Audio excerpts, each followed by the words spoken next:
اللہ کی ذات بہت بڑی ہے۔ اللہ سبحانہ وتعالیٰ چاہیں گے تو سمندر کی فزکس کو بدل دیں گے اور موسیٰ علیہ السلام کو کراس کرا دیں گے، کہ آگ کو ٹھنڈا کر دیں گے ابراہیم علیہ السلام، چاند کو حصوں میں کر دیں گے رسول اللہ صلی اللہ علیہ وسلم کی میریکل کو بتانے کے لیے، وقت کو روک دیں گے، اور واٹ ایور دا کیس جو بھی پاسبلٹی ہے رسول اللہ صلی اللہ علیہ وسلم کو ساتوں آسمان کی سیر کرانے کے لیے۔ تو اللہ سبحانہ وتعالیٰ کے بارے میں جب کرسی کی بات آتی ہے، اللہ کے اب سوچیں، آپ کا دماغ بوگل ہو جائے گا اس بات کو سوچتے ہوئے کہ اللہ سبحانہ وتعالیٰ کہ یہ جو آسمان ہے جو آپ دیکھتے ہیں، اس سے اوپر والا جو آسمان ہے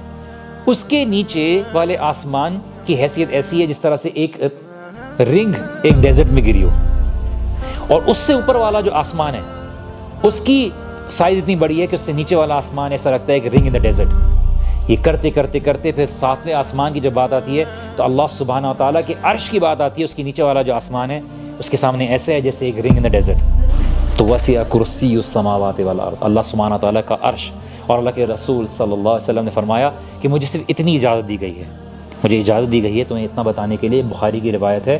کہ اللہ سبحانہ وتعالیٰ کے عرش کو 4 فرشتوں نے اٹھایا ہوا ہے، اور اس ایک فرشتے کی سائز اتنی بڑی ہے کہ اس کے ایک کان سے لے کر اگر کندھے تک کوئی پرندہ سفر کرے تو اس کو 700 سال لگیں۔ اللہ کی ذات بہت بڑی ہے۔ اللہ سبحانہ وتعالیٰ چاہیں گے تو سمندر کی فزکس کو بدل دیں گے اور موسیٰ علیہ السلام کو کراس کرا دیں گے، کہ آگ کو ٹھنڈا کر دیں گے ابراہیم علیہ السلام، چاند کو حصوں میں کر دیں گے رسول اللہ صلی اللہ علیہ وسلم کی میریکل کو بتانے کے لیے، وقت کو روک دیں گے، اور واٹ ایور دا کیس جو بھی پاسبلٹی ہے رسول اللہ صلی اللہ علیہ وسلم کو ساتوں آسمان کی سیر کرانے کے لیے۔ اللہ سبحانہ وتعالیٰ ہی کا ہے، لیکن اللہ تعالیٰ نے آپ کو وقت دیا ہوا ہے صرف یہ دیکھنے کے لیے کون ہے جو اپنی دل کی عقل استعمال کرتا ہے